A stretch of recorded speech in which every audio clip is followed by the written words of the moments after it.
In addition to basic formatting, you can also use HTML to style text using CSS.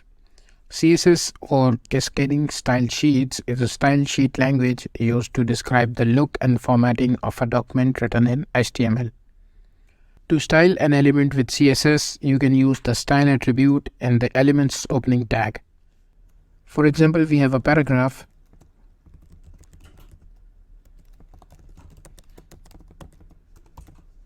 And inside our opening tag, we can give some attribute.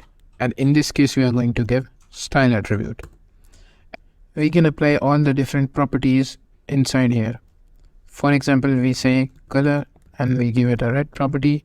And let's say we give it font size and we say 18 pixel. And now when we save and go back to our browser, we can see that it has 18 pixel its font size and has a red color. We will cover more about CSS in a later lesson, but for now, these are the basics of formatting and styling text with HTML. In the next lesson, we will learn how to use HTML to add images and other media to a web page. See you then.